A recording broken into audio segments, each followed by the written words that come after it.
Good evening to all of you. Very good evening to all of you. तो दोस्तों, last class में हम लोगों ने डिस्कस किया था अपना एक टॉपिक जिसका नाम था परमुटेशन। और परमुटेशन की पॉसिबिलिटीज हमने सारी कवर करी थी, इतने अच्छे अच्छे क्वेश्चंस किए हमने। उसके अंदर आपके सबसे पहले सिंपल क्वेश्चंस किए, उसके बाद नंबर्स वाले क्वेश्चंस किए, उसके बाद वर्ड्स वाले क्वेश्चन किए, और वर्ड्स वाले क्वेश्चन को हम प्रैक्टिकल लाइफ में भी लेके गए। उसके बाद कल की क्लास में, माने लास्ट की क्लास में, हमने पढ़ा था सर्कुलर परमुटेशन के बारे में। और सर्कुलर परमुटेशन के बाद हमने डिस्कस किया था एनपीआर के मेथड का, कि एनपीआर होता क्या है। तो बेटा जी, जितना पढ़ाया था उतना आपको समझ में आ गया होगा। और मैंने आप लोगों को कहा था कि आईसीआई के शुरू की 2 एक्सरसाइज कर लीजिएगा और एडिशनल के शुरू के 100 क्वेश्चन कर लीजिएगा। आपके सारे क्वेश्चन वर्बली वे में सॉल्व हो जाएंगे। अब मैं ये मान के चलता हूं कि आपने क्वेश्चंस किए होंगे। कौशल दयाल जी कह रहे हैं good evening, Aditi Bansal good evening. बाकी जितने भी बच्चे आए हैं उन सभी को मेरी तरफ से बहुत अच्छी गुड इवनिंग। ठीक है ना। बाकी आप सभी ने क्वेश्चन ट्राई करे। अगर क्वेश्चन ट्राई करे तो एम टाइप करे, क्वेश्चन नहीं ट्राई करे तो डी टाइप करे। अगर आपने क्वेश्चन ट्राई करे हैं तो एम टाइप करिए, क्वेश्चन नहीं ट्राई करे हैं तो डी टाइप करिए। अगर आपने क्वेश्चन ट्राई करे हैं तो एम टाइप करिए, कौशल दयाल जी ने ट्राई करे और अदिति बंसल ने ट्राई करे। 90% क्वेश्चन या 95% क्वेश्चन आपके कवर अप हो गए होंगे। ठीक है ना, ये बिल्कुल मैं मानता हूं। आज दोस्तों हम लोग डिस्कस करने वाले हैं कॉम्बिनेशन का टॉपिक। और इस कॉम्बिनेशन को टॉपिक को पढ़ने में आपको बड़ा मजा आने वाला है। बहुत इजी टॉपिक है, बहुत मजेदार टॉपिक है। आइए उसको डिस्कस करना शुरू करते हैं।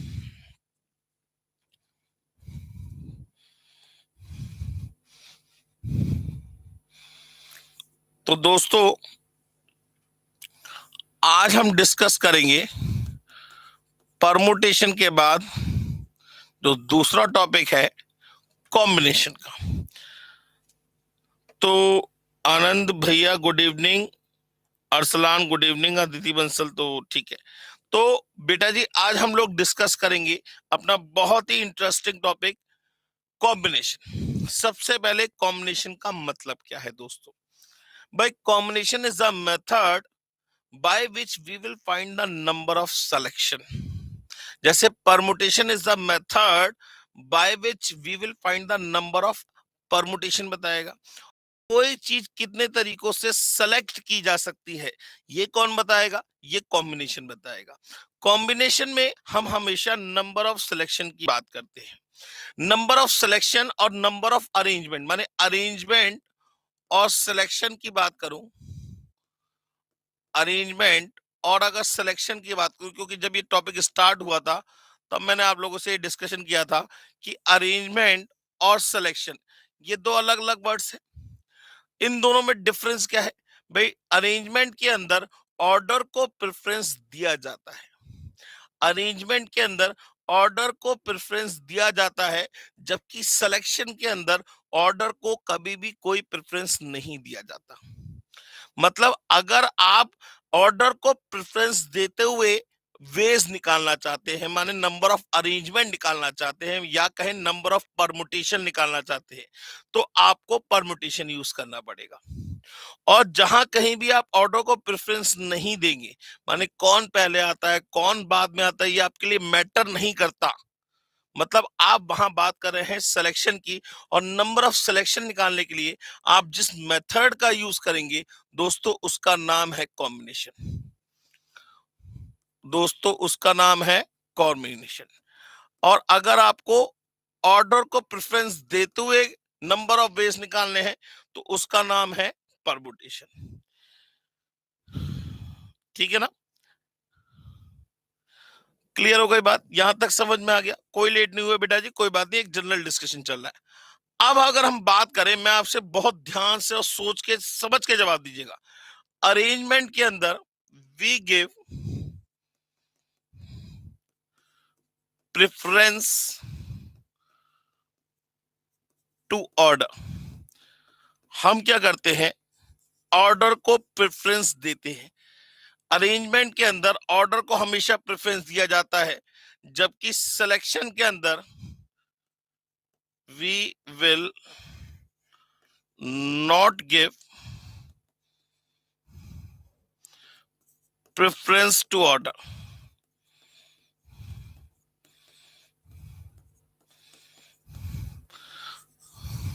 सिलेक्शन के अंदर ऑर्डर को किसी टाइप का कोई प्रेफरेंस नहीं दिया जाता।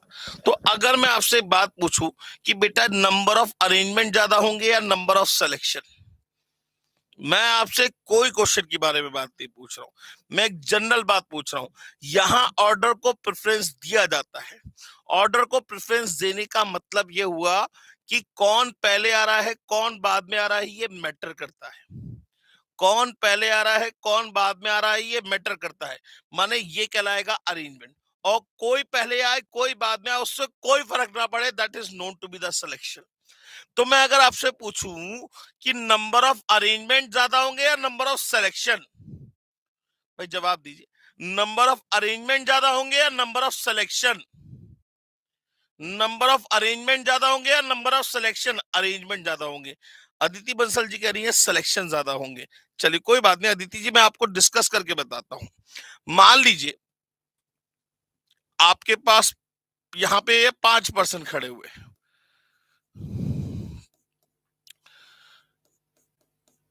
ये 5% यहां खड़े हुए हैं। मान लीजिए इसको नाम दिया A B C D E. बहुत ध्यान से सुनिएगा। अब मुझे यहां आपसे पूछा मैंने how many groups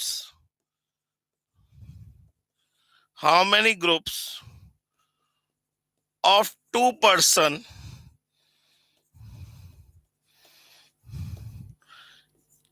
can be made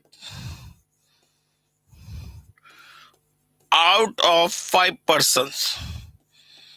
माने 5% में से 2% के कितने ग्रुप बनाए जा सकते हैं? तो अदिति आपका आंसर क्या होता? भाई मैं कह रहा हूं ये 5% है, 2% के कितने ग्रुप बनाए जा सकते हैं? अदिति जवाब दीजिएगा।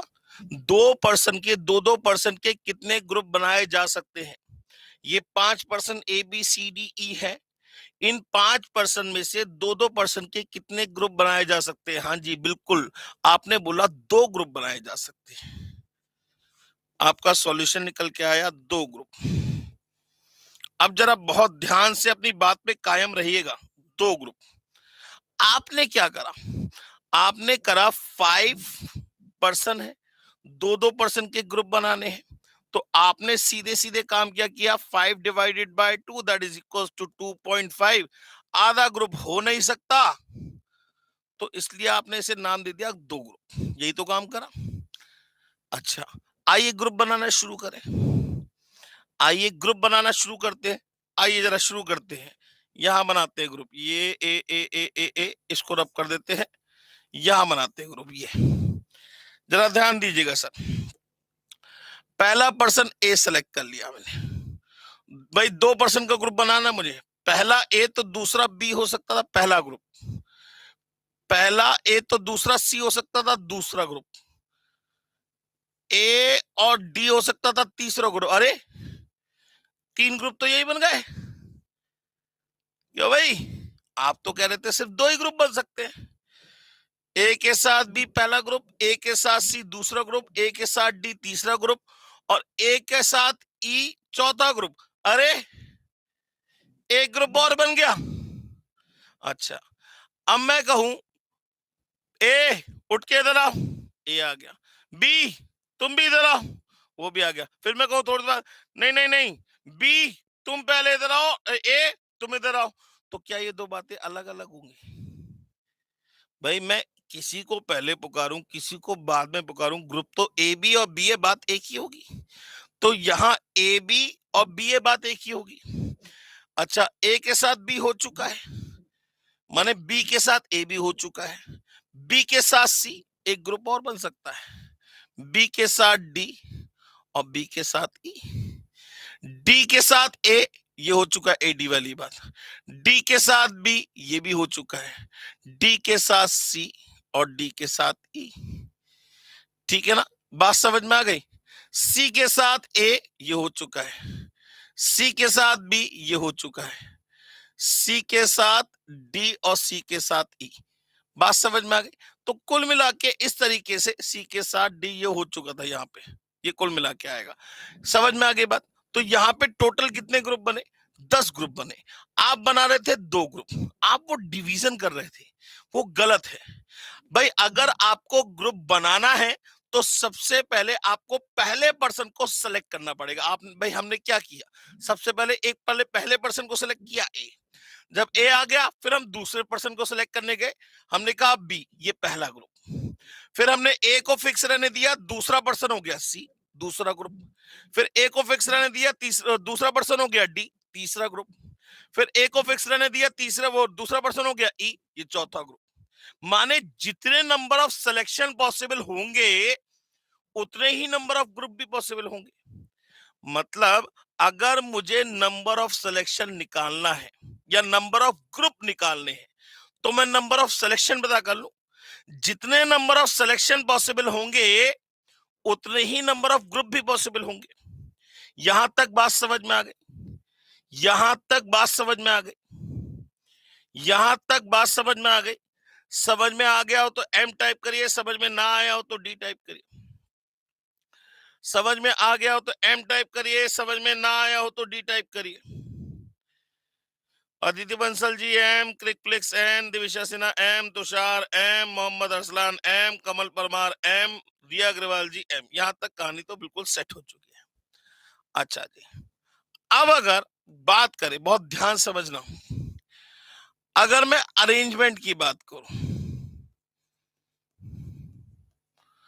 अरेंजमेंट में ए बी और बी ए, ये फर्स्ट ये सेकंड, ये फर्स्ट ये सेकंड, ये दोनों अलग अलग बातें हैं।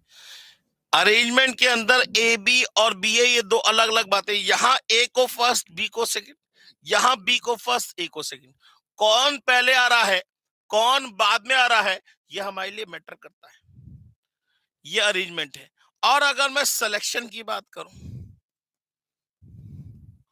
सिलेक्शन की बात करूं तो ए बी कहूं या बी ए कहूं, ये दोनों बातें एक ही है। कहते हैं ना, हमारे तीन बंदों का ग्रुप है, हम 3 बंदे दोस्त हैं, राम, मनोज और मयंक। मैं कहूं नहीं नहीं गलती हो गई, मनोज, राम और मयंक, तो आप क्या कहोगे? सर बात तो एक ही है, किसी का नाम पहले लीजिए किसी का नाम बाद में लीजिए, कोई फर्क नहीं पड़ता, क्योंकि सिलेक्शन के अंदर ऑर्डर मैटर ही नहीं करता। कौन पहले आ रहा है कौन बाद में आ रहा है इससे कोई फर्क नहीं पड़ता। तभी तो हम कहते हैं कि सिलेक्शन के अंदर ऑर्डर को प्रेफरेंस नहीं दी जाती। अरेंजमेंट की बात करें तो ऑर्डर मैटर करता है, कौन पहले आ रहा है कौन बाद में आ रहा है यह हमारे लिए मायने रखता है। बात समझ में आ गई सभी को? क्लियर हो गई बात? तो अगर मुझे मान लीजिए n थिंग्स दे रखी है, अगर मुझे n थिंग्स दे रखी है, उसमें से r थिंग्स को मुझे क्या करना है? सेलेक्ट करना है। अगर मुझे n थिंग्स दे रखी है, मुझे उसमें से r थिंग्स को क्या करना है? सेलेक्ट करना है। तो number of selection, n things में से मुझे अगर r थिंग्स को सेलेक्ट करना है तो number of selection is equals to C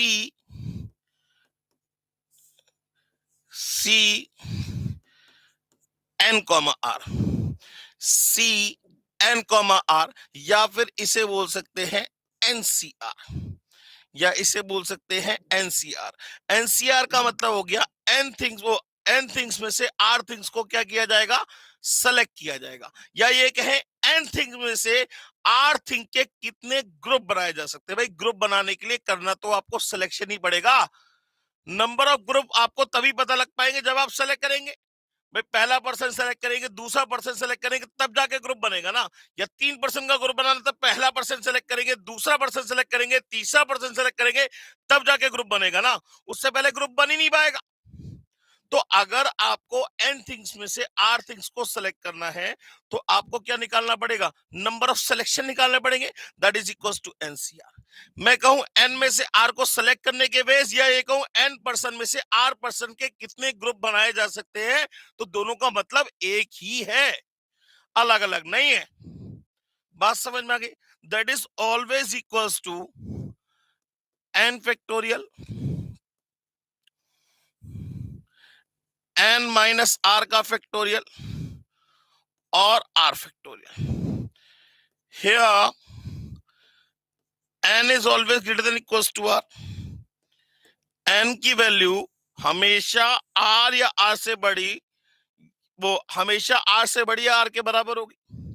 n की वैल्यू हमेशा r से बड़ी या मैक्सिमम क्या हो सकती है, बराबर हो सकती है। अब जरा बहुत ध्यान से देखिएगा, ये एनसीआर की टोटल वैल्यू, ये जो पूरे फॉर्मूले को अगर आप सॉल्व करेंगे, क्या ये वैल्यू कभी नेगेटिव आ सकती है? नहीं आ सकती। नंबर ऑफ सिलेक्शन नेगेटिव कैसे होंगे भाई? उस चीज को सिलेक्ट करने के -10 तरीके, ये तो हो ही नहीं सकता ना। उस चीज को करने के -10 तरीके, ये तो हो नहीं सकता ना। नंबर ऑफ सिलेक्शन कभी नेगेटिव नहीं हो सकते, नंबर ऑफ अरेंजमेंट कभी नेगेटिव नहीं हो सकते, नंबर ऑफ सिलेक्शन कभी पॉइंट्स में नहीं हो सकते, नंबर ऑफ अरेंजमेंट कभी पॉइंट्स में नहीं हो सकते, फ्रैक्शन फॉर्म में नहीं हो सकते। हमेशा एनसीआर या एनपीआर की वैल्यू क्या आएगी, एक पॉजिटिव इंटीजर होगी। हमेशा एनसीआर या एनपीआर की वैल्यू, एनसीआर का मतलब नंबर ऑफ सिलेक्शन और एनपीआर का मतलब नंबर ऑफ अरेंजमेंट, ये कभी भी ना ही नेगेटिव होंगे ना ही कभी फ्रैक्शन फॉर्म में आएंगे, हमेशा एक पॉजिटिव वैल्यू को रिप्रेजेंट करेंगे। यहां तक सबको मेरी बात समझ में आ गई हो तो जवाब दीजिए। यहां तक सबको मेरी बात समझ में आ गई हो तो जवाब दीजिए एम। समझ में आ गया हो तो एम टाइप करिए, समझ में ना आया हो तो डी टाइप करिए। समझ में आ गया हो तो एम टाइप करिए, समझ में ना आया हो तो डी टाइप करिए। क्लिक फ्लिक्स करके समझ में आ गया हो तो एम टाइप करिए, समझ में ना आया हो तो डी टाइप करिए। वेरी गुड, सब लोग एम एम टाइप कर रहे हैं, बहुत बढ़िया। आगे बढ़ते हैं सर। अब जरा ध्यान दीजिएगा सर, अगर मैं इसमें ध्यान से देखूं तो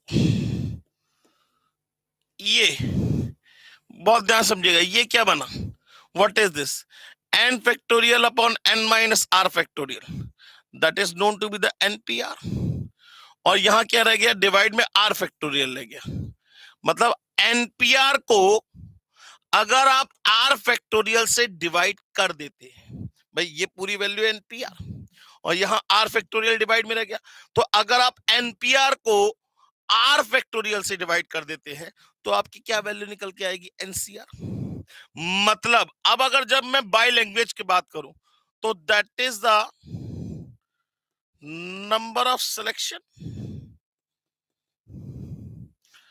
और ये वैल्यू क्या हो गई, एनपीआर, और एनपीआर का मतलब क्या हुआ, is equals to number of arrangement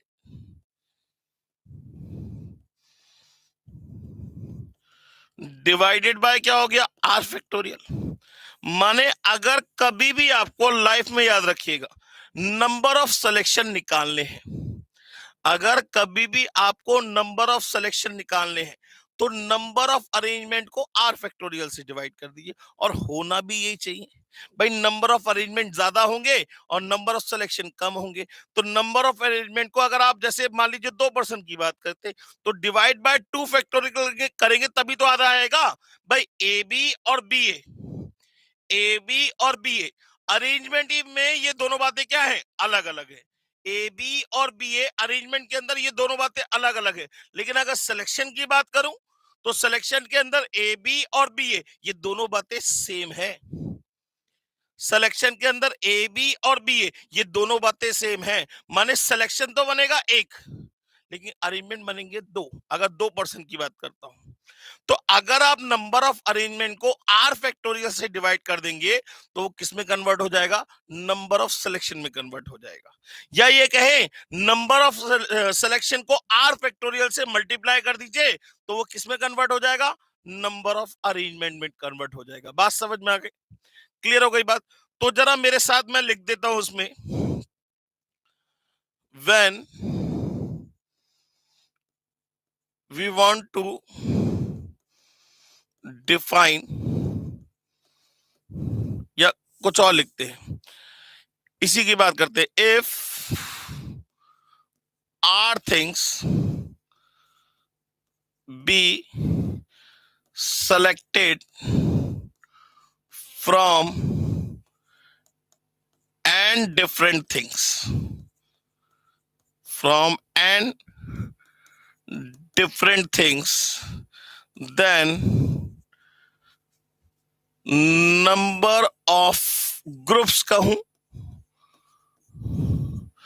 या नंबर ऑफ सिलेक्शन कहूं, क्या होगा? That is equals to C n comma r, which is equals to ncr, and that is equals to n factorial upon r factorial और n minus r का factorial. Here n is always greater than equals to r. n की value हमेशा r या r से बड़ी होगी। बात समझ में आ गई? From this we conclude that ये क्या हुआ आपका? एनसीआर क्या हुआ? नंबर ऑफ सिलेक्शन, माने NCR is equals to NPR upon R factorial. पहली बात तो ये निकल आई। दूसरी बात ये निकल के आई कि NPR is always greater than equals to NCR के, माने नंबर ऑफ अरेंजमेंट हमेशा ज्यादा होंगे और नंबर ऑफ सिलेक्शन हमेशा कम होंगे। ये दोनों आपस में बराबर हो सकते हैं, लेकिन कौन से केस में? एक वाले केस में, बाकी और कोई केस में नहीं। यहां तक बात समझ में आई या नहीं? यहां तक किसी को कोई दिक्कत हो तो बताइए।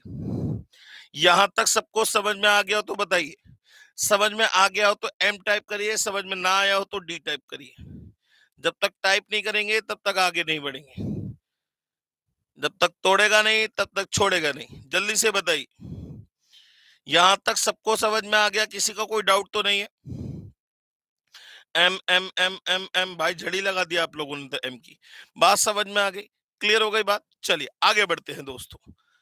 अब अगर बहुत ध्यान से तसल्ली से समझिएगा, तीसरी बात हम ये कह सकते हैं, इसको अगर मल्टीप्लाई कर दे तो एनसीआर इंटू आर फैक्टोरियल बराबर एनपीआर, ये भी कह सकते हैं। क्लियर हो गई बात? अब जरा ध्यान से सुनिएगा सर। मान लीजिए अगर कहीं लिखा हुआ है 10p3, बहुत ध्यान से देखिएगा मैंने लिखा क्या है, 10p3, माने मैं बात कर रहा हूं अरेंजमेंट की। 10p3 माने मैं बात कर रहा हूं 10 में से 3 को अरेंज करने के तरीके। तो पहले के लिए 10 चॉइस, दूसरे के लिए 9 चॉइस और तीसरे के लिए 8 चॉइस। हमारे हिसाब से आंसर आता 10 इंटू 9 इंटू 8। अगर हम 10p3 के रेस्पेक्ट में बात करें तब भी यही आंसर आएगा। 10 को p का मतलब पीछे 3 बार, तो 10 9 8, ये हमारा आंसर आ गया होगा। बात समझ में आ गई या नहीं? क्लियर हो गई बात? अच्छा, अब अगर इसी तरीके से मैं आपसे कहूं एनसीआर की जगह मान लीजिए मैंने लिख दिया 12c4, मुझे इसे सॉल्व करना है। मैं कोई भी फॉर्मूला नहीं लगाना चाहता दोस्तों, मैं कोई भी फॉर्मूला ना आपको याद कराना चाहता हूं, ना मुझे खुद याद है। अगर मैं 12c4 की बात करूं, सबसे पहले इस 12c4 का मतलब क्या है? सॉल्व नहीं करना है, सॉल्व तो बात की बात है। इस 12c4 का मतलब क्या है, ये इससे क्या पता लगेगा? इस 12c4 का मतलब क्या है, इससे मुझे क्या पता लगेगा? मुझे भी तो बताइए। इस 12c4 से आप क्या निकालना चाहते हो? आपको क्या पता लगेगा? सोचिए, सोचना बहुत जरूरी है भाई। मैं आपसे कहूं कि इसको सॉल्व करके आंसर बताओ, वो एक अलग मैटर है। मैं आपसे कह रहा हूं इस 12c4 का मतलब क्या हुआ? रिया जी ने लिख के भेजा है कि 12 में से 4 सेलेक्ट किए हैं। ठीक है, मतलब 12 चीजों में से 4 चीजों को सेलेक्ट करने के तरीके कितने होंगे? पहला ये आंसर बिल्कुल ठीक है। 12 चीजों में से 4 चीजों को सेलेक्ट करने के तरीके कितने होंगे? बिल्कुल ठीक बात है, बिल्कुल ठीक बात है। और क्या बोल सकते हैं? और ये भी तो बोल सकते हैं कि 12 पर्सन में से या 12 चीजों में से 4 के कितने ग्रुप बनाए जा सकते हैं? हम ये भी तो बोल सकते हैं कि 12 पर्सन में से 4 पर्सन के कितने ग्रुप बनाए जा सकते हैं? भाई number of group is always equals to number of selection. भाई उतने ही हमेशा ग्रुप बनेंगे जितने नंबर ऑफ सिलेक्शन पॉसिबल होंगे। तो अब 12 में से 4 चीजों को सेलेक्ट करने की बात कहूं, या 12 में से 4 के कितने ग्रुप बनाए जा सकते हैं बात ये कहूं, दोनों का मतलब एक ही है। तो अब इसको सॉल्व कैसे करेंगे? अब हमें तो फॉर्मूला याद नहीं है, हमें ये जरूर याद है कि ये 12p4/4 फैक्टोरियल होता। तो 12p4 का मतलब क्या हुआ, 12 को पीछे 4 बार, 12, 11, 10 और 9, 4 हो गया। अपॉन में ये जो भी नंबर लिखा है उसका फैक्टोरियल, 4, 3, 2 इंटू 1 लिखूं या ना लिखूं मर्जी मेरी, इंटू 1 लिखो या ना लिखो उससे कोई फर्क तो पड़ता नहीं। 4 3 जा 12 से 12 कट गया, 2 5 जा कट गया, ये आ गया 495। बात समझ में आई या नहीं है?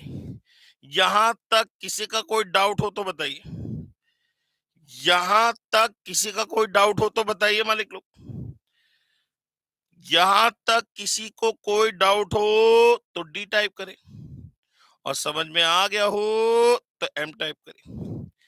यहां तक किसी का कोई डाउट हो तो डी टाइप करें, और समझ में आ गया हो तो एम टाइप करें। चलिए बहुत अच्छी बात, एम और एम। अच्छा अगर मैं कहीं लिखूं 10c3, इसको सॉल्व कैसे करेंगे? तो 10 को पीछे 3 बार, 10 इंटू 9 इंटू 8 अपॉन ये नंबर क्या रखा है 3, इसका फैक्टोरियल 3 इंटू 2। ये 3 जा कैंसिल हो गया, ये 2 4 जा कैंसिल हो गया, ये आंसर आ गया 120। यहां तक सबको समझ में आ गया? अच्छा अगर कहीं लिखा होता मान लीजिए 12c5, तो क्या करते, 12 को पीछे 5 बार, 12 इंटू 11 इंटू 10 इंटू 9 इंटू 8, 5 हो गए।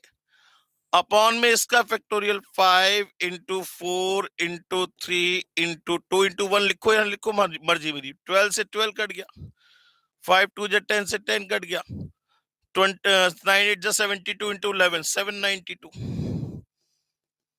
बात समझ में आ गई, क्लियर हो गई बात? क्लिक फ्लिक सीधे ना क्वेश्चन लिख के भेजा है सर, कैसे पता लगेगा परमुटेशन है कॉम्बिनेशन? अभी शुरुआत करेंगे, अभी जनरल केस। देखो बेटा जी, एकदम आगे की बात मत करो, सब आपके सामने है। परमुटेशन में आपको मैंने बताया था, सारे क्वेश्चन आपको कराए, आपने करके भी देखे होंगे, आपके सारे क्वेश्चन हो गए होंगे। समय आने दीजिए, आपको सब चीज अपने आप पता लग जाएगा, आपको दिमाग लगाने की जरूरत ही नहीं है कि आपको ये पहचानना पड़ेगा कि कॉम्बिनेशन किसमें लगेगा, परमुटेशन। क्वेश्चन अपने आप खुद बताएगा कि मेरे अंदर परमुटेशन लगाइए या मेरे अंदर कॉम्बिनेशन लगाइए।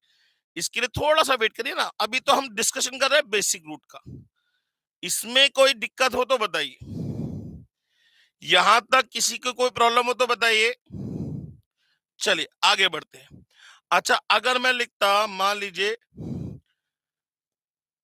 10c2, तो क्या होता, तो 10 को पीछे 2 बार, 10 इंटू 9 अपॉन 2 का फैक्टोरियल 2 हो गया, तो आंसर कितना था 45। बात समझ में आ गई? यहां तक किसी को कोई दिक्कत तो नहीं है, यहां तक सबको समझ में आ गया? अच्छा अगर मैं लिख दूं मान लीजिए 18c15, अब 18 को पीछे 15 बार, हमारे लिए तो इम्पॉसिबल है। 18 को पीछे 15 बार नहीं। अगर आपको ये दिखाई दे कि ये नंबर अगर बड़ा हो गया, जैसे अभी तक इस किसी केस में हमें नंबर बड़ा नहीं दिखाई दिया, 12 को पीछे 4 बार बहुत जनरल सी बात है, 10 को पीछे 3 बार बहुत जनरल सी बात है, 12 को पीछे 5 बार कोई ज्यादा बड़ी बात नहीं है, 10 को पीछे 2 बार कोई बड़ी बात नहीं है, लेकिन 18 को पीछे 15 बार मैटर करता है। तो अगर ये नंबर बड़ा लगे आपको, तो आप इसको, इन दोनों का डिफरेंस कितना हुआ 3, माने आप इसको 18c3 भी लिख सकते हैं, माने जो 18c15 का आंसर आएगा वो 18c3 का भी आंसर होगा। कैसे? आप चाहे फॉर्मूले के रेस्पेक्ट में देख लीजिए, मर्जी आपकी। भाई अगर मैं एनसीआर के फॉर्मूले की बात करूं तो एनसीआर का फॉर्मूला होता था n factorial upon r factorial और n माइनस r का फैक्टोरियल, ये होता था। तो जरा वैल्यू लगाइएगा, ये n है, ये r है, तो क्या हो जाएगा 18 फैक्टोरियल अपॉन 15 फैक्टोरियल, और 18 माइनस 15 कितना हो गया 3 फैक्टोरियल। बात समझ में आ गई। अब हम बिल्कुल सेम वे में इधर भी लिखते हैं 18 फैक्टोरियल अपॉन 3 फैक्टोरियल, और 18 माइनस 3 कितना हो जाएगा 15 फैक्टोरियल। जरा ध्यान से देखिए दोनों वैल्यू सेम है, ये दोनों वैल्यू सेम है। माने अगर ये नंबर बड़ा हो जाता है, अगर ये नंबर बड़ा हो जाता है, जैसे 18C15 है, ये नंबर बड़ा हो गया तो आप इसे 18C3 भी लिख सकते हैं। और अब इसे आप सॉल्व कर लीजिए। सॉल्व करने का तरीका आपका पुराना है, क्या 18 को पीछे 3 बार, 18 17 16 अपॉन इस नंबर का फैक्टोरियल 3 इंटू 2। नहीं आई बात समझ में? यहां तक सबको समझ में आ गया? यहां तक किसी का कोई भी डाउट हो तो बताइए। यहां तक किसी का कोई भी डाउट हो तो बताइए। समझ में आ गया हो तो एम टाइप करिए, समझ में ना आया हो तो डी टाइप करिए।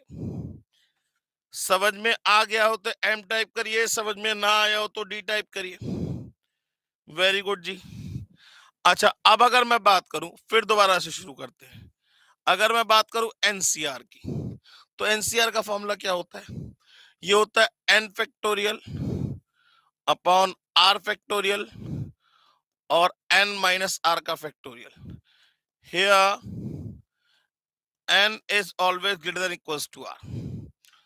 दूसरी बात, NCR is always a positive integer. NCR जो होगा वो हमेशा एक पॉजिटिव इंटीजर होगा। तीसरा, NCR is equals to NPR divide by R factorial. ये सारी बातें मैं आपको पढ़ा चुका हूं। चौथी बात, अब अगर आप क्रॉस मल्टीप्लाई करोगे तो बात एक ही निकल के आएगी। अच्छा, अगर मैं आपसे पूछूं NC5 की वैल्यू बताओ या NC3 की वैल्यू बताओ, NC3 की वैल्यू बताओ, तो n को पीछे 3 बार, बिल्कुल सेम है। जैसे अगर मान लीजिए 10C3 होता तो आप 10 को पीछे 3 बार लिखते, 10 इंटू 9 इंटू 8। तो NC3 का मतलब n को पीछे 3 बार क्या हो जाएगा, n फिर एक कम, n-1 फिर एक कम, n-2। देखिए 3 हो गए, 1 2 3 अपॉन में इसका फैक्टोरियल 3 इंटू 2 इंटू वन लिखो या ना लिखो, मर्जी आपकी। बात समझ में आ गई? तो NC3 कोई बड़ी बात नहीं है। अगर मैं बिल्कुल सेम वे में आपसे कहूं NC1 की वैल्यू बताओ, तो n को पीछे एक बार अपॉन 1 का फैक्टोरियल 1 ही होगा, माने NC1 की वैल्यू n के बराबर होगी। NC1 की वैल्यू किसके बराबर होगी, n के बराबर होगी। यहां तक बात समझ में आ गई? यहां तक बात समझ में आ गई? अच्छा, अगर मैं बात करूं NC0 की, NC0, अब अगर मुझे नहीं आता सॉल्व करना, बाई चांस मुझे फॉर्मूला नहीं आता या कुछ नहीं है, तो कैसे मैं करूंगा भाई? एनसीआर का फॉर्मूला तो मुझे पता है, N factorial upon R factorial और एन माइनस आर का फैक्टोरियल। तो जरा वैल्यू लगाइए, ये हो जाएगा एन फैक्टोरियल अपॉन आर की जगह क्या है 0 फैक्टोरियल, और n माइनस 0 करेंगे कितना आएगा n फैक्टोरियल। तो ये कैंसिल आउट, और 0 फैक्टोरियल की वैल्यू कितनी होती है, 0 फैक्टोरियल की वैल्यू कितनी होती है 1। तो आंसर कितना आएगा 1, माने NC0 का आंसर कितना आएगा ऑलवेज इक्वल्स टू 1। NC0 की वैल्यू हमेशा क्या आएगी, ऑलवेज इक्वल्स टू 1। यहां तक सबको समझ में आ गया बेटा जी? यहां तक सबको समझ में आ गया बेटा जी? किसी का कोई डाउट हो तो डी टाइप करिए, समझ में आ गया हो तो एम टाइप करिए। यहां तक किसी का कोई डाउट हो तो डी टाइप करिए, समझ में आ गया हो तो एम टाइप करिए।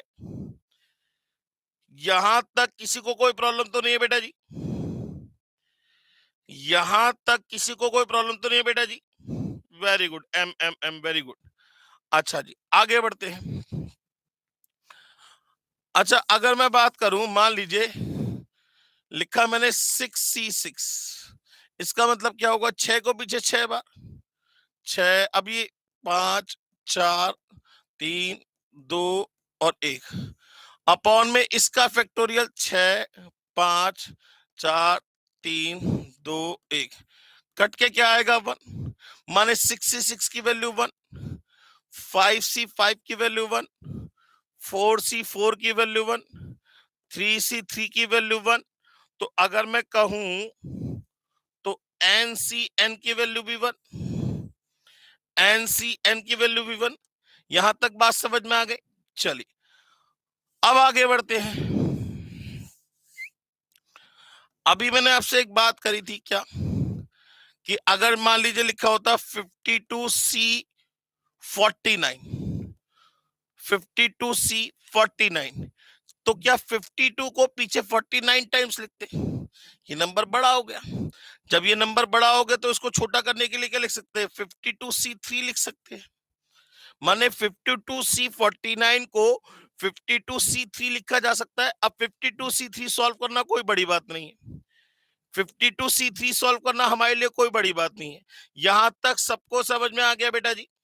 तो अगर मैं कहूं 20C80 लिखा है, तो इसे 20C2 लिख सकते हैं। 20C18 को हम क्या लिख सकते हैं? 20C2 लिख सकते हैं। अच्छा, 18C12 को 18C6 लिख सकते हैं। 18C12 को 18C6 लिख सकते हैं। तो बिल्कुल सेम वे में NCR को NCN-R लिख सकते हैं। ध्यान से सोच के जवाब दीजिएगा। NCR को NCN-R, माने इन दोनों का डिफरेंस। NCR को NCN-R लिख सकते हैं।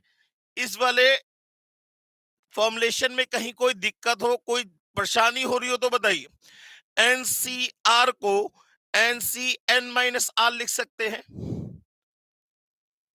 NCR को NCN-R लिख सकते हैं। बिल्कुल ठीक।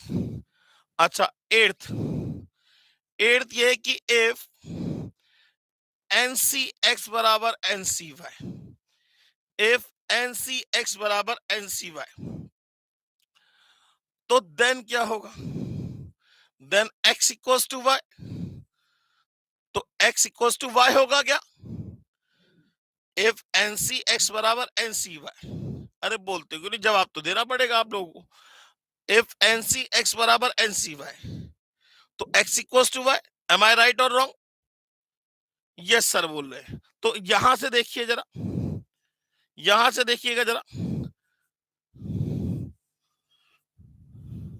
ये आप ही लोगों ने कहा था 52C49 is equal to 52C3, तो यहां लिख लीजिए 49 इक्वल टू 3। अरे वाह, आप तो साइंटिस्ट बन गए। आपने इन्वेंशन कर दी कि 49 जो होता है वो 3 के बराबर होता है। 49 जो होता है वो 3 के बराबर होता है। यहां से इन्वेंशन क्या निकल के आई? 20C18 बराबर 20C2, तो 18 बराबर 2, है ना? ये बात ठीक है, ये बात ठीक है भाई। आप ये कह रहे हो NCX बराबर NCY, तो X बराबर Y।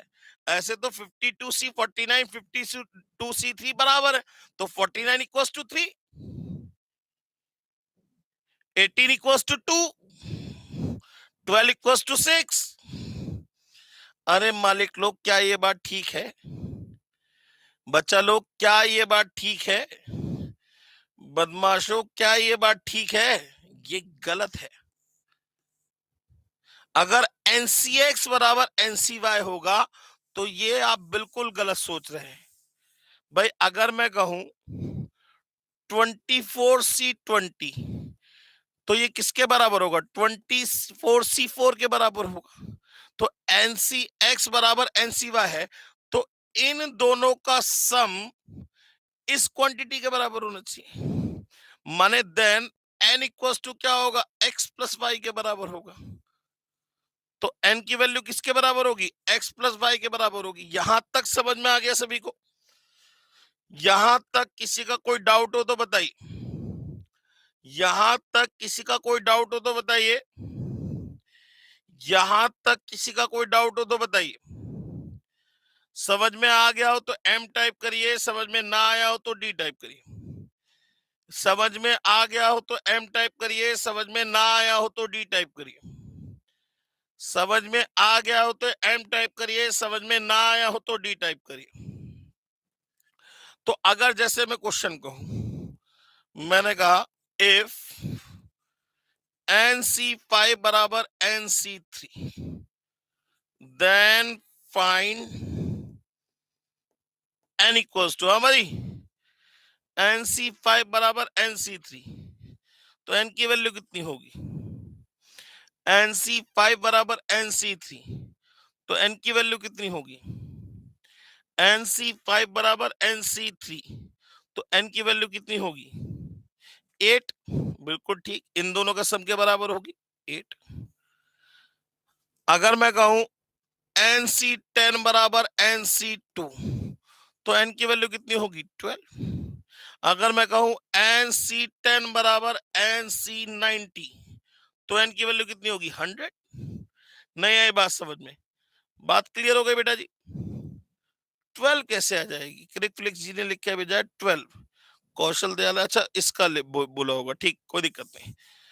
अब अगर इसी क्वेश्चन में ध्यान से देखिएगा, क्वेश्चन चेंज कर रहा हूं, मैंने कहा इफ NC3 बराबर NC7, then find 11CN equals to what?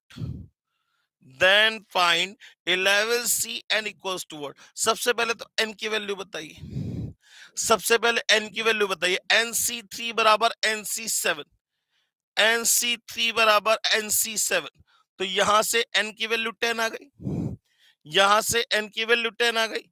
अब n की वैल्यू 10 जरा यहां लगाइए, तो कुल मिला के आपको किसकी वैल्यू पता करनी है? 11C10 की वैल्यू पता करनी है। अब ये नंबर हो गया बड़ा, ये नंबर हो गया बड़ा। अब इस नंबर को छोटा करने के लिए क्या लिख सकते हैं? हम इसे लिख सकते हैं 11C1, हम इसे लिख सकते हैं 11C1, और 11C1 की वैल्यू क्या होगी? 11। 11C1 की वैल्यू क्या होगी? 11। माने इसका आंसर आपका वर्बली निकल आया। यहां तक सबको समझ में आ गया? कौशल दयाल जी 10 नहीं आएगा, 11 आएगा। 11C10 को 11C1 लिख सकते हैं, और 11C1 का मतलब 11 ही होगा। आमिर खान जी आप अपनी गलती देखिए, कौशल दयाल जी आप अपनी गलती देखिए। अभी भी किसी का कोई डाउट हो तो बताइए, अभी भी किसी का कोई डाउट हो तो बताइए,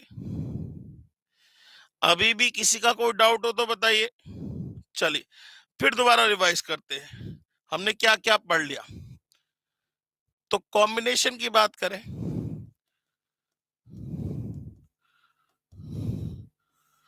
पहला CN, R कहूं या NCR कहूं, इसकी वैल्यू होती है बेटा N factorial upon R factorial और N माइनस R का factorial. Here N is always greater than equals to R। दूसरी बात, NCR is always a positive integer. NCR हमेशा क्या होगा? एक पॉजिटिव इंटीजर निकल के आएगा, ना ही कभी नेगेटिव होगा, ना ही कभी फ्रैक्शन फॉर्म में आएगा। अच्छा, NCR is equals to NPR upon R factorial, या ये कहूं कि NCR into R factorial is equals to NPR क्या होगा? इन दोनों का मतलब एक ही हो गया। चौथी बात, NC1 की वैल्यू n के बराबर होगी। पांचवी बात, NC0 की वैल्यू 1 के बराबर होगी। छठी बात, NCN की वैल्यू 1 के बराबर होगी। सातवीं बात, NCR को NCN माइनस R लिख सकते हैं, NCR को NCN माइनस R लिख सकते हैं, ठीक है ना। आठवीं बात, इफ NCX बराबर NCY then N equals to X plus Y। ये हमारे आपके बारे बीच में बात डिस्कस हो गई थी। अब एक क्वेश्चन देता हूं, जरा ध्यान से देख के बताइएगा। If 16CX is equals to 16CX plus 2, if 16CX is equals to 16CX plus 2, then find x plus 2cx equals to what? Then find x plus 2cx equals to what? बड़ा अच्छा क्वेश्चन है, देखिए आपके सामने ही मैंने form किया। मैं book से कभी नहीं पढ़ाता बेटा, मैं किसी भी चैप्टर को आपको बुक से पढ़ाऊंगा नहीं, सारे क्वेश्चन मैं आपको खुद बनवाऊंगा, खुद ही कराऊंगा, ठीक है ना, सब कुछ। और जो कराऊंगा उसके बाद आपको कुछ नहीं मिलेगा, ये गारंटी है मेरी तरफ से। फिर आप दुनिया के किसी बुक से क्वेश्चन करिएगा, ठीक है ना। ये बच्चे लाइक नहीं करते, ये बात तो सही लिख के भेजा क्रिफ्लिक्स ने। अरे बेटा जी लाइक करते रहिएगा वीडियो को, ताकि यूट्यूब वालों को पता लगे भाई क्लास सही जा रही है, ठीक है ना। हाँ जी सर, इसको सॉल्व करना है। सबसे पहले सॉल्व करने की अगर मैं बात करूं तो सॉल्यूशन में सबसे पहले तो 16c बराबर 16c+2, माने इन दोनों का सम, इन दोनों का सम इस क्वांटिटी के बराबर आएगा, इन दोनों क्वांटिटी का सम इस क्वांटिटी के बराबर आएगा। तो x और x+2 कितना हो गया? 2x+2 बराबर 16, 2x बराबर 14, तो x बराबर आ गया 7। अब मुझे x की वैल्यू नहीं चाहिए, मुझे x की वैल्यू चाहिए नहीं, मुझे तो चाहिए x+2cx, माने x+2 का मतलब हो गया 9c7 की वैल्यू चाहिए। अब 9c7 को 9c2 लिख लूंगा, भाई ये नंबर बड़ा हो गया। 9c2 को मैं प्रैक्टिकली सॉल्व कर लूंगा, 9 इंटू 8/2, तो 9 8 72/2, माने x+2cx की वैल्यू कितनी आ गई? 36। समझ में आया बेटा जी या नहीं आया? समझ में बच्चे आया या नहीं आया? किसी का कोई डाउट हो तो बताइए। यहां तक किसी का कोई भी डाउट बचा हो तो वो पूछ सकता है। यहां तक किसी का कोई भी डाउट बचा हो तो वो पूछ सकता है। बेटा कोई भी, इसमें कोई भी फॉर्मूला रटने की जरूरत तो नहीं है, कोई भी शॉर्ट ट्रिक याद करने की जरूरत तो नहीं है ना, कोई भी फॉर्मूला रटने की जरूरत तो नहीं है। समझ में आ गया सभी को? चलिए आगे बढ़ते हैं। तो कहां तक हो गए हमारे? ये 8 तक। 9th की बात करते हैं, बहुत ध्यान से देखिएगा। 9th की बात करते हैं। 9th है NC0 प्लस NC, रुक जाओ, 9th है NCR plus NCR-1 is equal to N+1 CR के होता है। बहुत ध्यान से तसल्ली से समझिएगा इसको, ये प्रॉपर्टी बहुत ध्यान से समझिएगा। इसमें कुछ है नहीं, लेकिन देखने में बहुत अजीब सी लगती है, ठीक है ना।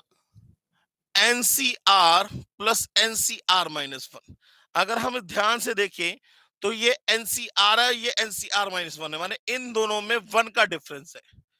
R और R-1 का मतलब इन दोनों में 1 का डिफरेंस है। अगर कभी भी ऐसा हो तो ये किसके बराबर होगा? दोनों ऐड में है, तो ये किसके बराबर होगा? N+1 CR के बराबर होगा। मतलब जैसे अगर मैं लिखूं 10C8 प्लस 10C7, इन दोनों में एक का डिफरेंस, इन दोनों में एक का डिफरेंस, दोनों 10 सेम, दोनों 10 सेम, तो that is equal to N+1, माने 10+1 माने क्या हो जाएगा? 11CR, माने बड़ा वाला नंबर आएगा। बड़ा नंबर क्या था? 8। 11C8 के बराबर होगा। आइए चेक करें, आइए चेक करें भाई। 10C8 प्लस 10C7 किसके बराबर होना चाहिए? 11C8 के बराबर होना चाहिए। 10C8 को मैं 10C2 लिख सकता हूं, 10C7 को मैं 10C3 लिख सकता हूं। 10C2 का मतलब हो गया 45 भाई 10 इंटू 9/2, भाई 2 का फैक्टर मैंने 2 ही होता है। 10 इंटू 9/2 मतलब कितना हो गया? 45। और 10C3 का मतलब हो गया 10 into 9 into 8/3 into 2, that is equal to 120। इन दोनों को एडअप करिए, कितना निकल के आएगा? 165। और इस 11C8 को 11C3 लिख सकता हूं। अब 11C3 कितना होगा? 11 इंटू 10 इंटू 9/3 इंटू 2, देखिए 165, तो ये वैल्यू सेम आ रही है। तो NCR plus NCR-1 is equal to N+1 CR के होगा। NCR plus NCR-1 is equal to n plus 1 CR के होगा। मतलब अगर मैं आपसे और पूछूं, ध्यान से देखिएगा, अगर मैं पूछूं 20C18 प्लस 20C17, तो ये किसके बराबर होगा? That is equal to 21C18 के बराबर होगा। माने n में तो एक वैल्यू बढ़ जाएगी, बाकी r की बड़ी वाली वैल्यू लेंगे। तो 20C18 प्लस 20C17 किसके बराबर होगा? 21C18 के बराबर होगा। मैंने आपको ये न्यूमेरिकली भी प्रूफ करके दिखा दिया, आप चाहे फॉर्मूले से प्रूफ करेंगे तब भी ये प्रूफ हो जाएगा। बात समझ में आ गई? अच्छा, जैसे मैं और पूछूं, मैं कहूं 49C34 प्लस 49C35, ये किसके बराबर होगा? तो ये 49 में तो एक बढ़ जाएगा 50, और सी इसमें कौन सी वैल्यू होगी? हमेशा याद रखिएगा, आर आता है माने बड़ा नंबर आएगा, माने क्या आएगा? 35 आएगा। पहले और दूसरे से मतलब नहीं है, कंफ्यूजन कर लेते हैं आप लोग कि हमेशा ये वाली वैल्यू लिखेंगे ना, इन दोनों में कौन सा नंबर बड़ा है वो आएगा। माने 49C34 plus 49C35 that is equal to 50C35 होगा। आर जो लिखा जाएगा वो हमेशा आर की बड़ी वैल्यू लिखी जाएगी। बात समझ में आ गई? आइए इसके ऊपर एक क्वेश्चन देखते हैं। मान लीजिए एक क्वेश्चन दे रखा है, क्वेश्चन है सॉल्व 10C या 13C11 plus 13C10 plus 14C12 plus 15C13। तो ये पूछ रहा है इसकी वैल्यू क्या आएगी। बहुत ध्यान से तसल्ली से समझिएगा, हमें इसे सॉल्व नहीं करना, सॉल्व करेंगे तो टाइम ज्यादा खर्च होगा। क्वेश्चन को करने का तरीका सीखिए। क्वेश्चन कह रहा है कि आपको इसे सॉल्व करना है, तो अगर मैं देखूं तो मुझे यहाँ एनसीआर प्लस एनसीआर माइनस 1, मगर मतलब मैं इसकी बात करूं तो ये एनसीआर प्लस एनसीआर माइनस 1 इसको लिख सकते हैं 14C11, बिल्कुल ठीक है। 14C11 प्लस 14C12, फिर दोबारा एक का डिफरेंस दिख गया, इसे लिख सकते हैं 15C12। आगे वाला ऐसे ही उतार देंगे 15C13, तो प्लस 15C13, तो 15C12 प्लस 15C13 क्या होगा? एक का डिफरेंस फिर दिख गया, इसे लिख सकते हैं 16C13, इसे लिख सकते हैं 16C13। तो और 16C13 को हम क्या लिख सकते हैं? 16C3। भाई ये नंबर बड़ा है, नंबर को छोटा करने के लिए इन दोनों का डिफरेंस, तो ये लिख दिया 16C3। यहां तक सबको समझ में आ गया बेटा जी? यहां तक किसी का कोई डाउट हो तो बताइए। अगर डाउट हो तो डी टाइप करें, डाउट ना हो तो एम टाइप करें। अगर डाउट हो तो डी टाइप करें और डाउट ना हो तो एम टाइप करें। यहां तक सबको समझ में आ गया बेटा जी? यहां तक सबको समझ में आ गया? और अगर वीडियो अच्छी लग रही हो, क्लास अच्छी लग रही हो तो लाइक का बटन जरूर दबाते रहिएगा। यहां तक सबको समझ में आ गया बच्चा लोग? चलिए बहुत अच्छी बात। एम एम एम, ये आपका क्वेश्चन सॉल्व हो गया, ये आपका आंसर निकला। अब आप चाहे 16C3 को सॉल्व करो या ना करो, मर्जी आपकी। 16 इंटू 15 इंटू 14 अपॉन 3 इंटू 2, तो 3 5 जा कट गया, 2 8 जा कट गया, 8 5 जा 40, माने ये आ जाएगा आंसर 560। बात समझ में आ गई? क्लियर हो गई बात? चलिए अब इसी तरीके से एक दूसरा क्वेश्चन और लेके चलते हैं इसमें ही। मान ली क्वेश्चन कुछ इस तरीके से रखा है, find the value of 18C15 plus 2 times of 18C14 plus 18C13 equals to what. ये कह रहा है इसे सॉल्व करना है।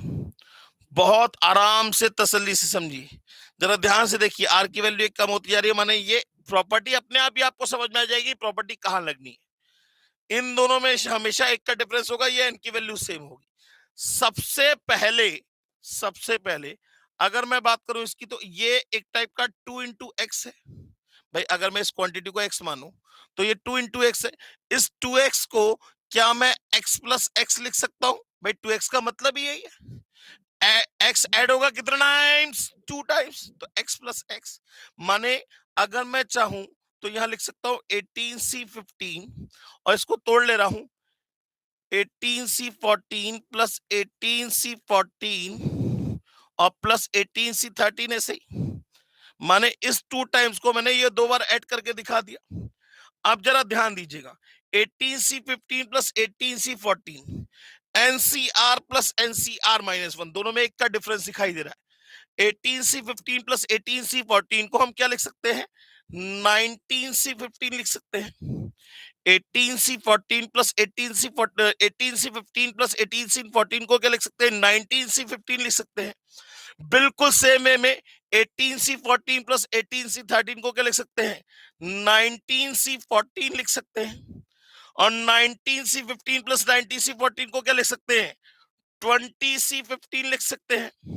और that is also written as 20c5। बात समझ में आ गई? यहां तक सबको समझ में आ गया बेटा जी? किसी का कोई डाउट हो तो वो डी टाइप करे और समझ में आ गया हो तो वो एम टाइप करे। यहां तक किसी का कोई डाउट हो तो वो डी टाइप करे और समझ में आ गया तो वो एम टाइप करे। यहां तक किसी का कोई डाउट हो तो वो डी टाइप करे और समझ में आ गया हो तो वो एम टाइप करे। M M M M M, बहुत बढ़िया जी।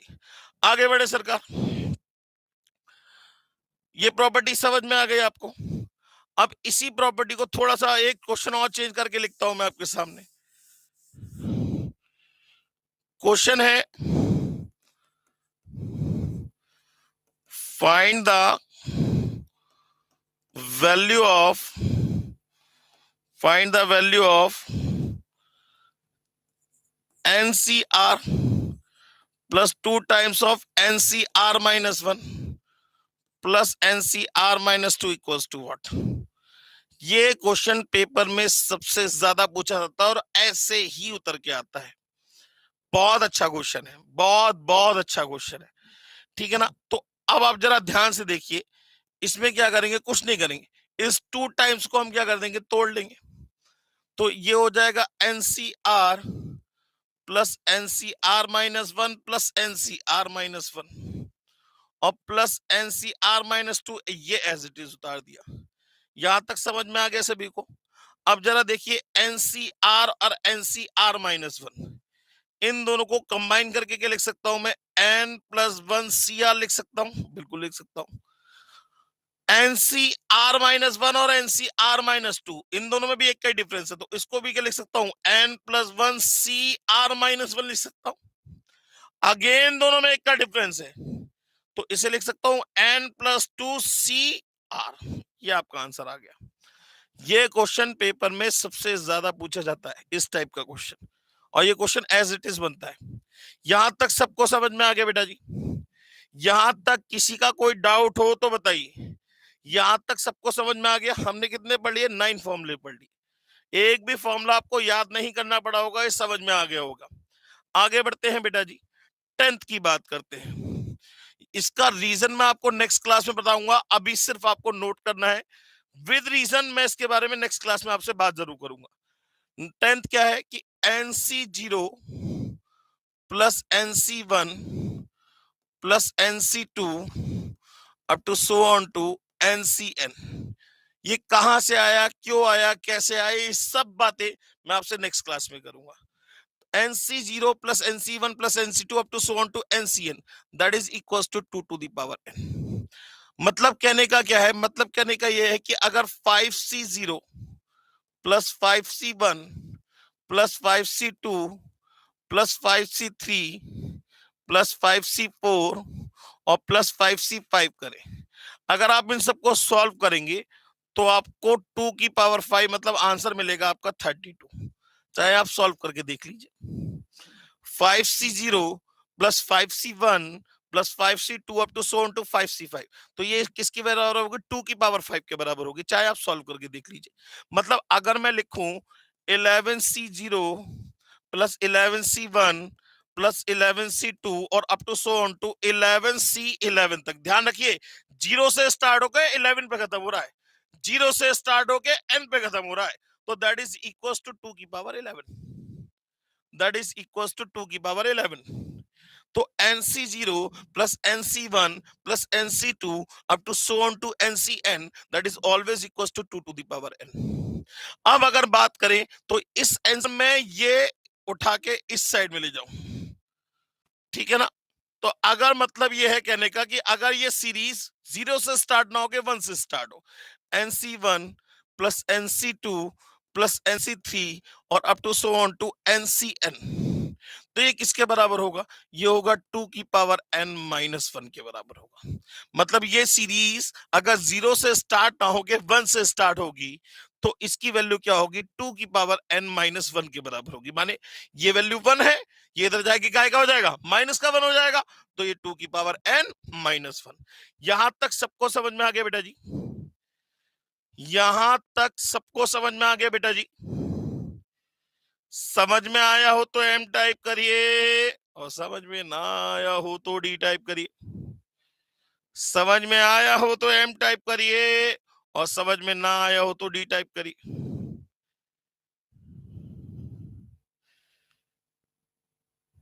बेटा जी क्लिक फ्लिक्स लिख के भेज रहे हैं। बेटा एक बताओ कि एडिशनल क्वेश्चन में मैक्सिमम कितने डाउट होंगे? 100 क्वेश्चन दिए थे, 4, 5 या 6 या 10, इससे ज्यादा डाउट तो नहीं है। 100 क्वेश्चन में सब मिला के 10 डाउट होंगे। क्लिक फ्लिक्स करके जिन्होंने लिख के भेजा है कि ए बी तो हो गए, एडिशनल में थोड़ी सी दिक्कत है। हाँ जी, क्या कितने क्वेश्चन में डाउट है एडिशनल में? मैक्सिमम 10, उसमें से 3-4 क्वेश्चन के आंसर भी गलत है। हाँ 13 मान ली ना, उसमें से 3-4 क्वेश्चन के आंसर भी गलत है और 2-3 क्वेश्चन कॉम्बिनेशन के हैं। उन 100 क्वेश्चन में 2-3 क्वेश्चन कॉम्बिनेशन के हैं, मिक्स में दे रखे हैं, और 2-3 क्वेश्चन के आंसर गलत है। बाकी मैक्सिमम पॉसिबिलिटी तो कवर हो गई ना आपकी? बाकी मैक्सिमम पॉसिबिलिटी कवर हो गई या नहीं हो गई आपकी, ये बताइए। यहां तक सबको समझ में आ गया बेटा जी? यहां तक सबको समझ में आ गया? तो आज की क्लास हम लोग यहीं ओवर करते हैं और कल की क्लास में हम कॉम्बिनेशन के प्रैक्टिकल क्वेश्चंस करेंगे। कॉम्बिनेशन के हमने बेसिक तो सारे फंडामेंटल पढ़ लिए, जो भी फंडामेंटल पॉसिबल थे वो सारे पढ़ लिए, ठीक है ना? समझ में आ गई बात? तो आज के लिए हम लोग इतना ही रखते हैं। बाकी हम लोग नेक्स्ट क्लास में मीटिंग करेंगे, मतलब कल की क्लास में कॉम्बिनेशन के टॉपिक को आगे बढ़ाएंगे और कॉम्बिनेशन खत्म करने की कोशिश करेंगे, ठीक है ना? तो आज के लिए थैंक यू वेरी मच दोस्तों। इसके बाद आपकी लॉ की क्लास होगी। लॉ की क्लास के लिए ध्यान से बैच में बने रहिएगा, क्योंकि लॉ बाबा की क्लास बहुत मुश्किलों से नसीब होती है। लॉ बाबा आप जानते हैं किसे कहते हैं? नितिन सर को, ठीक है ना? तो नेक्स्ट क्लास में मिलते हैं। आज के लिए thank you very much. Hello बच्चों, कैसे हैं आप? मैं CA संतोष कुमार। मैंने और मेरी टीम ने डिसाइड किया कि जो क्वालिटी एजुकेशन मैं और मेरी टीम एक पर्टिकुलर एरिया में प्रोवाइड कर रहे हैं, उसको पूरे देश में क्यों न फैलाया जाए at the reasonable cost, under the brand name of COC education private limited. मेरे बच्चों, इस सक्सेस को हमने पाया, कॉमर्स के स्टूडेंट्स किसी भी कोर्स के हो, वो पूरे ऑल ओवर इंडिया में बैठ के हमारे कोर्सेज से बेनिफिट ले रहे हैं या ले चुके हैं। हमें जो दूसरों से अलग करता है वो है हमारा डेली डाउट सेशन। हमारा जो एकेडमिक इंस्ट्रक्टर टीम है, आपके कॉन्टिन्यूस आपके ग्रोथ पे वो नजर बनाए रखता है और आपको कॉन्टिन्यूस बेसिस पे मोटिवेट करना आपको स्टडी के लिए।